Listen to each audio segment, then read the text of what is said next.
Most Muslim modernists of the late 19th century were indeed not advocating secularism as a solution to save the Muslim community from decadence and disintegration. These modernists considered Islam central to salvaging the prestige of the Muslim communities, be they under colonial rule or those in Ottoman Turkey. But most of the extreme modernists like Sayyid Ahmad Khan and Muhammad Abduh desired a rational explanation for events mentioned in the Quran, even when there was no literary or historical evidence for their claims. Abduh's assertion in connection with the verses that speak of small birds pelting stones at the army of Abraha, that smallpox spread among the Abyssinian soldiers, is not included in any historic or literary source. Apparently, the approach of the extremists among the modernists betrayed a sort of intellectual obeisance to Western colonial narratives. Sayyid Ahmad Khan's enthusiasm for bringing about reform among the Muslims took him to extremes that even other modernists would find to be extreme. Justice Amir Ali was quite enthusiastic about trying to make Islamic teachings appear to be consistent with modern ideas and rational sciences. People like Amir Ali and Sayyid Ahmad Khan had no compunction in advocating allegiance to the British Crown, even calling it a demand of the faith itself. Such modernists called for re-examining Islamic rulings and wanted to reinterpret them to satisfy what they considered to be contemporary needs. History records the differences Allama Shibli had with Sayyid Ahmad Khan on political issues and Khan's unwavering support for imperialist Britain. Shibli was a great proponent of rationosity but did not buckle under Western or Orientalist pressure, demanding reinterpretation of fiqh rulings, and never was he found groveling at their feet by calling for scientific interpretations of miracles mentioned in the Quran. His starting point was a reinterpretation of kalam, systematic theological doctrines, which fundamentally distinguishes him from other Islamic revivalists. On the other hand, the orthodox would brook no change of any sort for fear that any hurried change would erode the basis of Islamic jurisprudence and the principles of Quranic exegesis. In this sense, Shibli took the middle path. He offered effective solutions to modern issues without cutting connections with Islamic tradition. This differentiates his modernism from that of the apologists and the westernized extremists. This paper focuses on Shibli's bold and uncompromising statements on his personal experiences in Constantinople, Beirut and Cairo, which he visited as part of his historical journey, captured in the classic Safarnama-e-Rum wa Masr wa Sham. Shibli's modernism. Since the object of this paper is to bring out Shibli's modernism, which manifests itself in his travelogue, this document will extensively quote many of his pronouncements culled out from the Safarnama. Shibli painstakingly studied the educational system in Ottoman Turkey and Egypt. As mentioned in his travelogue, he visited education departments, spoke to officials, visited many educational institutions in person, and spoke to faculty apart from closely observing the demeanor of the students. He mentions about the subjects being taught, including the fact that some subjects were taught in French by Frenchmen. He also speaks about Germans as being part of the faculty of some institutions. At times he makes note that in some places not much emphasis is given to Islamic subjects, but at no time does he offer any criticism of the presence of foreign faculty or the teaching of subjects in a foreign language. Nor does he exhibit displeasure on importance not being given to certain theological subjects in specialized institutions. One cannot discern even a trace of a frown in his narration of these facts. Rather, when he speaks of the state of conventional education in Ottoman Turkey, the pain and anguish in his tone, bemoaning the present state of what he calls Qadim Talim, is palpable. He notes very poignantly that the matter that ruined his mood the most during his travels was the dismal state of Islamic education in these lands. Shibli notes that while the impoverished state of the madrasas in India was the natural outcome of a lack of government sponsorship, the same cannot be the reason why the Islamic seminaries in the Ottoman world, in Constantinople or Damascus or Jerusalem, are in a pitiable condition these days. Granted that the government was Muslim, Shibli is quick to point out that he is all for modern education, Jadid Talim, and he likes it with all his heart. At one place he rues that old education is not capable of keeping up with the present necessities of the world. On the state of classical education in Egypt, Shibli writes, classical education, which is a degraded caricature of the style of education of 1,000 years ago, has contaminated the climate of the country. Moreover, he laments the fact, which he observed in Constantinople in Egypt, that both methods, classical and modern, are entirely different, and this difference has done extremely serious harm to both. The low standards of teaching and the congested and stifling atmosphere of the premises in which Islamic education is imparted in Constantinople, with the exception of the large madrasas established by the erstwhile Ottoman sultans, like Suleiman the Magnificent, comes in for censure from Shibli. He regrets that the students of these madrasas, during their 3-month-long break starting from Ramadan, are sent to the countryside and to other towns to collect zakat, which funds sustain the students and their institution for the rest of the year. One can discern Shibli's discomfort on seeing these students in their traditional attire through this statement. Shibli says, long story short, traditional education is well entrenched here, and because these students can clearly be identified because of their manner and attire, it is easy to estimate their numerical strength from their presence in mosques and common thoroughfares. Shibli recollects his meetings with some ulama in Constantinople and remarks that they discussed superficial issues and were not found capable of serious intellectual discourse. On the other hand, Allama Shibli shares his delight on watching students of different schools imparting modern education marching out of their premises in an orderly fashion after school hours. He is particularly impressed by the uniforms worn by the students. He notes with satisfaction that students, irrespective of their financial standing, are treated equally. After showering praise on the well-kept buildings and the cleanliness of the colleges he visited in Constantinople, he mentions his disappointment at the fact that in most regions outside Ottoman Turkey, like Damascus, Beirut, Sana'a, while there is a network of schools, there is none that can be classified as college. He finds this as an anomaly and does not hesitate to say so. Another of his critical observations is the total lack of any debating clubs in any of the schools and colleges he visited in Constantinople. The modernism of Shibli is evident when he asserts that the lack of debating clubs renders students incapable of delivering effective public speeches. Among his other significant observations is the absence of private schools and colleges in Ottoman Turkey. He states unequivocally that government institutions stifle creativity and independent thinking, which is disastrous for a modern society. He minces no words in saying that the educated class in Turkey lacks the liveliness and exuberance that is characteristic of people educated in an open educational environment.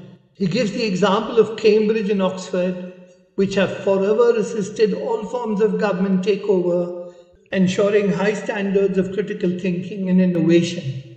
While Shibli openly identifies with the modern educational institutions with some reservations, he does not hide the fact that he considers himself a strong votary of Qadim Talim. He writes, "My thought has always been, and I stand extremely firmly upon this, that even if Muslims attain some degree of progress in the Western sciences, as long as the element of Eastern education is not within them, their progress cannot be called the progress of Muslims.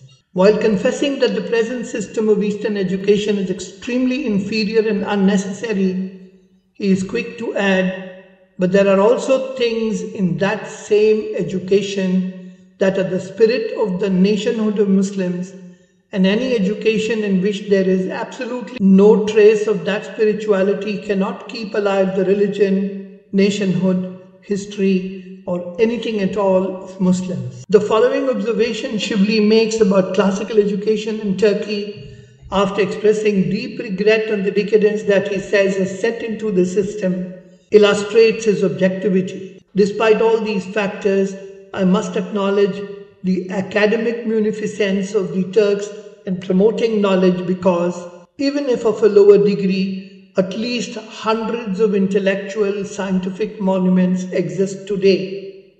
He goes on to state, and in all fairness, the culture and civilization of the era of which these madrasas are reminiscent are not unsuited to the culture and civilization of the time.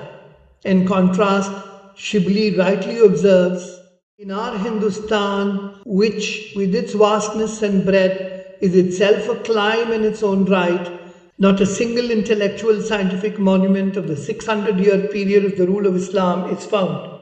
For a person who is identified as a Maulavi, the following statement of Shibli stands out for its candidness. I have met with several mullahs. They would involve in debate on such trivial and general matters that I felt both surprise and disappointment. An incidental observation that Shibli makes on this subject concerns the critique by modern educated Muslims in India about the Islamic madrasas in their country. Shibli bluntly remarks that this criticism is more in the nature of mocking the system and the people behind the madrasa rather than a form of constructive criticism. Shibli's appraisal of newspapers in Ottoman Turkey and the sharp criticism of the lack of freedom of press in Ottoman Turkey during the 1890s reveals his commitment to free speech. Qualities of free speech, he regrets, are sadly missing in Turkish newspapers, which can only publish material favorable to the government of Sultan Abdul Hamid II. Shibli's reasons for the need for free speech is summed up in the following forthright statement. Shibli says, how and by what means can loftiness of thought, power of description, force of diction, passion, and efficacy come into a language in which the element of freedom does not exist? Look at Arabic. As long as it was the period of the righteous caliphate and natures were free and headstrong, Arabic was brimming with passion and efficacy. From the time that the foundation of autocratic government was laid, and the family of the Banu Umayyah trampled and crushed the freedom of Arabia with great power and force, neither the efficacy nor that passion remained. However, Shibli adds that it is necessary for me to acknowledge that the newspaper's lack of freedom is necessitated by Turkey's political circumstances, the difference of religion among the citizens, the antagonism of foreign powers, interference by adversaries, sensationalism in the newspapers, the proximity of European governments. These are circumstances in which even the freest of free governments would do the same as Turkey has done. Similarly, he states that censorship of books is also necessitated for the same reasons. Having said this, Shibli does take exception to the stringent governmental rules governing the publication of books and the redaction of important lines from the books by the officials, ostensibly to please the Sultan. He writes, but it is regrettable that these days its method of application has transgressed moderation. This department was established with the purpose of stopping distortions and alterations, but sometimes it has acted on distortion and alteration itself. Sharh-e-Aqaid Nasafi, the name of a book, was being printed in front of me in a printing house. The Department of Information had censored all the text in the book in which there was discussion of the Caliphate and the Hadith Al-Aimma min Quraysh is mentioned. The people at the printing house were compelled to print the censored copy. I saw the original copy in which the Department of Information made this manipulation, and I recall that I lost control of myself because of frustration and anger at that time. These people probably made this manipulation in the passion of, in their own minds, well-wishing for the Sultan. But if the acclaimed gentleman, the Sultan, had been informed of it, he would never have approved of it. Shibli mentions of the magazines being published in Ottoman Turkey and notes without any reservations that these magazines and journals inevitably carried pictures in them. Further proof of his broad-mindedness can be discerned in the credit he gives the Turks for not just preserving the Arabic language for imparting Islamic studies as in other parts of the Muslim world, but to a distinction they enjoy in this regard, in that much of these classical Arabic works have been rendered into the Turkish language as well, which is not true of any other non-Arabic speaking Muslim country. Shibli notes that he was surprised to find classical works like that of Ibn Khaldun, Tabari, Ibn Khaliqan, Makhrizi, etc., translated into Turkish, and some of these works run into several volumes. Having browsed through some of the contents of the books on history written in Turkish, Shibli claims that with the exception of Arabic, such a vast repertoire is not available in any Asian language. Rather, he notes, Turkish historical works are better than the works in Arabic in one major aspect, that is, Turkish books on history focus on the philosophy of history as well. Shibli was impressed with the voluminous books on history taught in the Maktaba Mulukiya Civil Services College, which contained, apart from historical facts, lessons that each historical event taught. Shibli's progressiveness and broad-mindedness is best revealed in his observations of the literary scene in Beirut, in which he openly acknowledges the contributions of the Christians to the Arabic language. He writes truthfully that a group of Christians has paid extreme attention and favor to the Arabic language and deserves our thanks in every way.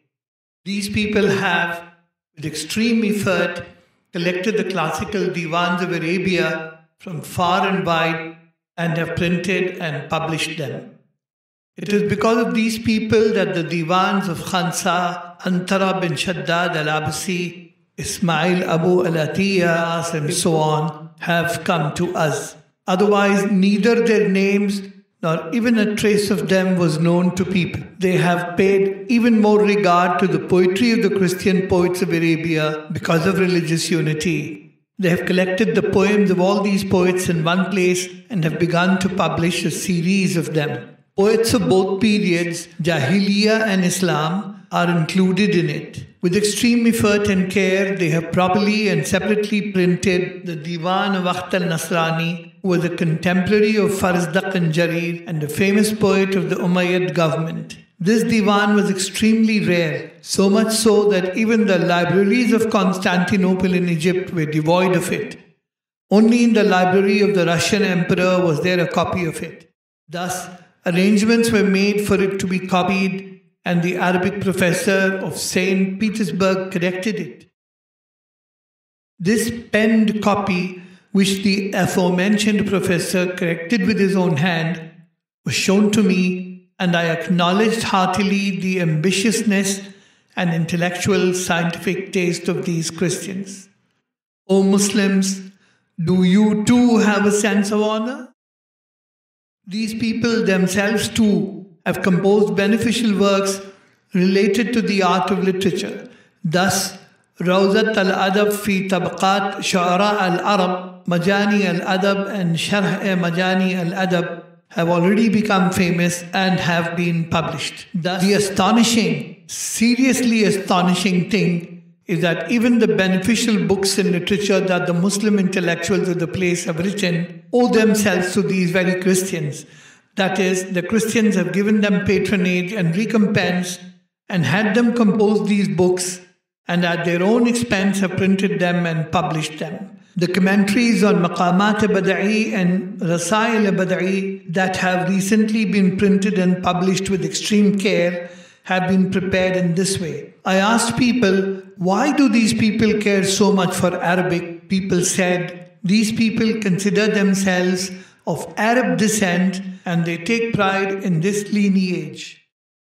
Shibli's account of the state of education in Egypt also reveals his modern approach towards education. He singles out the Darul Uloom Academy in Cairo as being a fine blend of modern and classical education. But he regrets that the dress code of the students in Darul Uloom was very Maulvi-ish, clearly indicating his approach that absorbed all that was good in modern society. He particularly liked the many debating clubs in Cairo, and he says he was astounded at the quality of the speeches he heard in one such club he personally attended. Moreover, Shibli does not feign conservatism that is typical of his Indian counterparts. When he recounts a drama he attended in a theatre in Cairo, he expresses his delight on having watched the play. He reserves his severest criticism for the classical education imparted in the famous Jamia al-Azhar. He woefully mentions, nothing on my entire journey made me more certain of the misfortune of the Muslims than the conditions at Azhar, an academy in which the Muslims of every part of the world are gathered, the number of whose students is in excess of 12,000. What hope could one not have had from the education and training there? But unfortunately, instead of benefiting lakhs of Muslims, it has already ruined them and goes on doing so. Because of the method of training and social life there, ambition, lofty aspiration, passion, courage, in short, all noble characteristics are destroyed. Such a serious indictment from a person whose training was under conservative ulama can only be the result of a perspicuous mind not fettered by conservative inhibitions. His other observations on Azhar, an embodiment of conservative Islamic teaching, gives a clear insight into Allama Shibli's critical thinking, so characteristic of modern scholarship. In one place he writes, because I resided at Azhar, I often kept company with the students.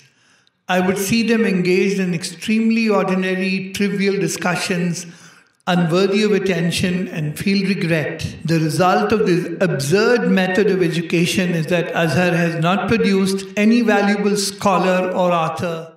I asked the students, does the Sheikh-e-Azhar, who is considered Ustad al-Kul, teacher or master of all, even have one original writing? They said with great pride, yes, he has written some very important marginal notes on Sabban. On the subjects taught at Azhar, Shibli unreservedly says, only education in jurisprudence and syntax takes place in a proper and true manner here, and 8 years each are scheduled for both. One might say that logic, philosophy, mathematics, and other rational sciences are nearly absent from the course of instruction entirely. There is instruction in the principles of jurisprudence, Quranic exegesis, the traditions of the Prophet, literature, semantics and rhetoric, but it is so meager that it is not worthy of such a large academy. Even the education in syntax and jurisprudence, upon which a lifetime is spent, is not scholarly and innovative. Commentaries on Kafiya and so on, marginal notes on those commentaries, and marginal notes on the marginal notes are taught and made to be memorized. Sheikh Sabban is an elder who recently passed away. He has a commentary. This commentary has been considered of such great significance that commentaries on it and marginal notes on those commentaries are included in the course of studies, and it is thought to be a great achievement to memorize the entire series. Few Islamic scholars of our subcontinent have mustered the courage to speak so fearlessly on the state of the orthodox or classical curriculum taught in Azhar, which in many ways is not very different from other seminaries. What is most significant is Shibli's following observation about the students at Azhar. He says, the state of the baseness and low-spiritedness of the students is such that when they buy a paisa's worth of vegetables in the market, they make the vegetable seller swear, Biras Sayyidina al-Hussein, meaning, upon the head of Imam Hussein, tell the right price. Can it be hoped that people trained in this way will increase the glory and majesty of Islam? Shibli's obsession was not just with the state of education in the lands he visited, as can be witnessed in the following. It is a matter of great wonder that in the entire city there is no town hall. Even the public garden, meaning the Bagh-e-Amma, is so small that it does not befit this magnificent capital, Constantinople.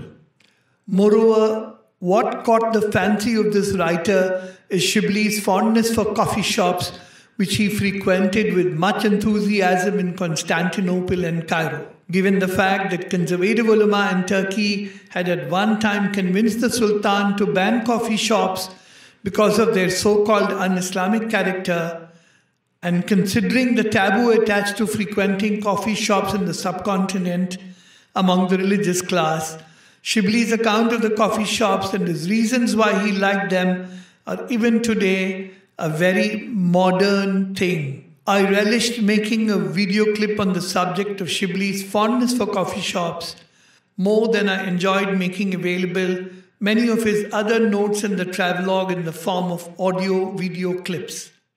Conclusion.